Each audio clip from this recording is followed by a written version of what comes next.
আমরা যে ব্যক্তি পেয়েছি উনি কেন্দ্রীয় নেতা।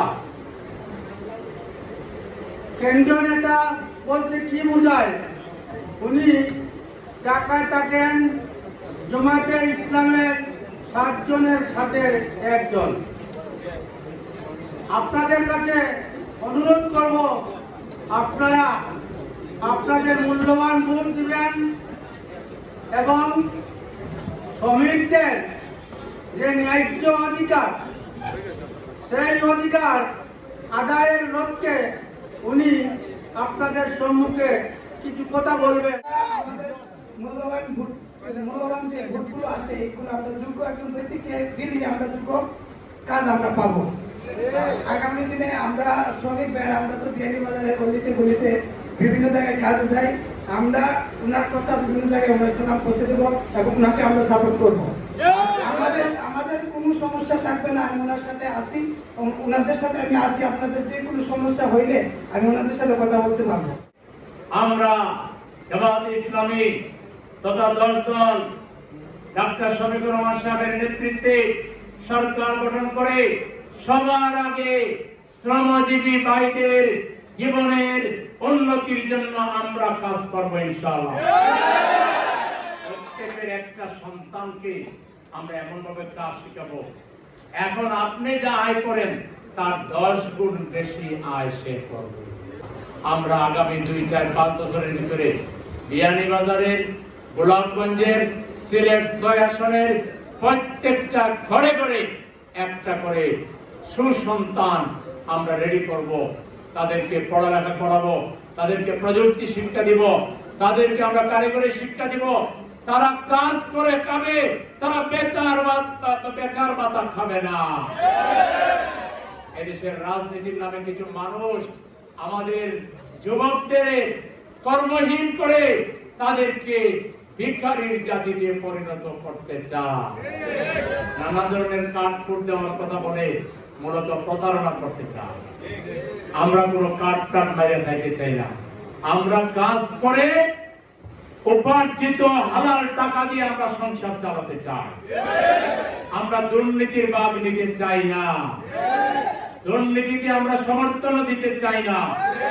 সুতরাং ইনশাআল্লাহ আমাদের উপরে আস্থা রাখবেন। আমরা আপনাদের মতোই সাধারণ পরিবারের লোক। আমরা ওই দুর্নীতি করে তথাকথিত বড় লোক, কালো টাকার মালিক আমরা নয়। আমরা গরিবের দুঃখ বুঝি, সেটা বুঝি।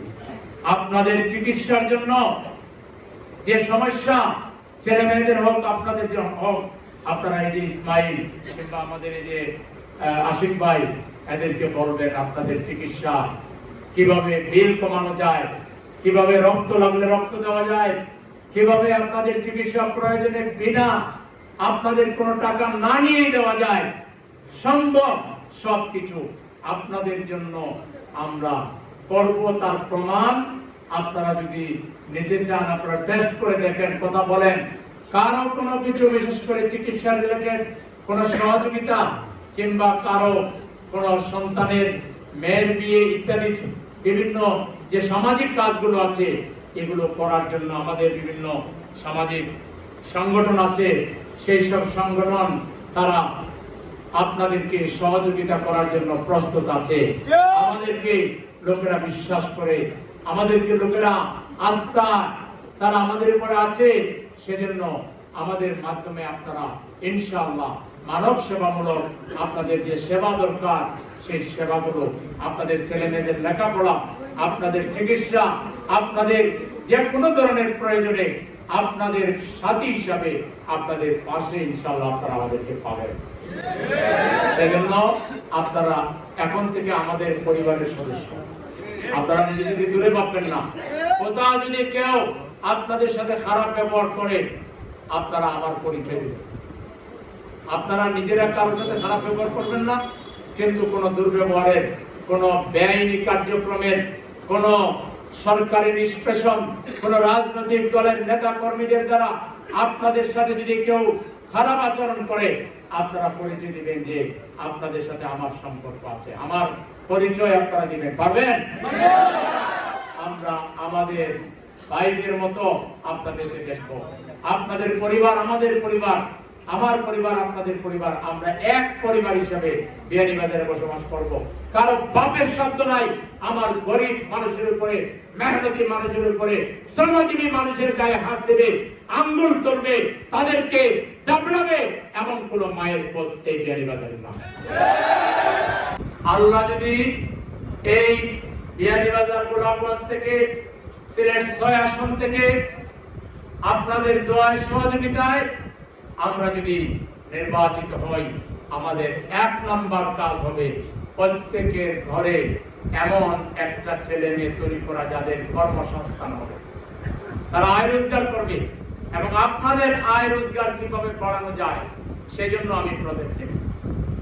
কোন কাজ করলে আপনারা হালাল ভাবে আরো বেশি ইনকাম করতে পারবেন, আরো বেশি সংসার চালানোর ক্ষেত্রে সামর্থ্য অর্জন করতে পারবেন, সেই ধরনের কর্মসংস্থানমূলক জীবন মানের উন্নতি হয় এমন প্রকল্প আমরা নিব, যার মাধ্যমে সমাজ থেকে দারিদ্র দূর হবে, অভাব দূর হবে, বৈষম্য দূর হবে। আজকে কেউ কালো টাকার মালিক হবেন, চাঁদাবাজি করে কোটি টাকার গাড়ি চালাবেন, আর আমার গরিব ভাইয়ের তার অধিকার আপনি হরণ করবেন, তাদেরকে শোষণ করবেন। এই শোষণের রাজনীতি বাংলাদেশ থেকে আমরা বিদায় করে দিতে চাই। সেজন্য আপনারা আমাদের সাথে থাকবেন তো ইনশাআল্লাহ। আমরা বড় লোক ছোট লোক আর তথাকথিত জমিদারি প্রথা এই বাংলাদেশ থেকে, বিয়ানীবাজার গোলাপগঞ্জ থেকে আমরা নির্বাসনে পাঠাই দেব ইনশাআল্লাহ। মানুষ হিসেবে আমরা সবাই সমান, আমাদের সবাইকে রাষ্ট্রীয় সমান সুযোগ সুবিধা দিতে হবে। কারোর জন্য আকাশ সমান সুবিধা, আর আমরা গেলে লাইনে দাঁড়িয়ে থেকে ঘন্টার পর ঘন্টা বসে থাকবো, আমাদেরকে মূল্যায়ন করবেন না, মানুষই মনে করবেন না। এই বৈষম্য বাংলাদেশ থেকে আমরা দূর করে দেবো ইনশাআল্লাহ। আপনারা এখানে থাকেন, অনেক সময় কেউ মারা গেলে তার কবর দেওয়ার মতো জায়গায় খুঁজে পাওয়া যায় না। এখানে যারা সরকারি দায়িত্ব পালন করেছে, এমপি হয়েছে, মন্ত্রী হয়েছে, তারা আপনাদেরকে মানুষ মনে করে না। যদি মানুষ মনে করতো তাইলে এটা কি কোনো একটা ব্যাপার হইল?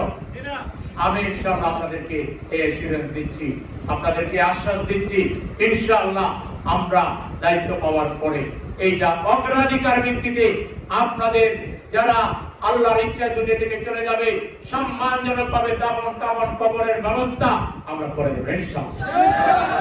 এবং আরো আপনাদের যে সব দাবি দেওয়া আছে সেগুলো আপনাদের সাথে বসবো। আপনারা কি চান আপনাদের জীবন মানের উন্নতির জন্য, আপনারা কি চান? একটা তো প্রথম ছেলেমেয়ের দায়িত্ব আমরা নিব, পড়ালেখা করাবো, চিকিৎসা করাবো। আপনাদের আর কি চাহিদা আছে? আপনারা যে জবগুলো করেন, যে প্রফেশনে আছেন, আপনাদের যে কর্মগুলো করেন, ওখানে আপনাদের যে বেতন, আপনাদের যে সুযোগ সুবিধা, এগুলো কিভাবে বাড়ানো যায় আমরা রাষ্ট্রীয়ভাবে চেষ্টা করব, ব্যক্তিগতভাবে আমি চেষ্টা করব। আপনারা আপনাদের একজন ভাই হিসাবে, আপনাদের একজন বন্ধু হিসাবে আমাকে যদি গ্রহণ করেন, আমি ওয়াদা দিচ্ছি আপনাদেরকে আমি ভাই এবং বন্ধু হিসাবে, আমার পরিবারের লোক হিসাবে, আমার পরিবারকে যেভাবে দেখবো আপনাদেরকে আমি সেইভাবেই দেখবো ইনশাআল্লাহ।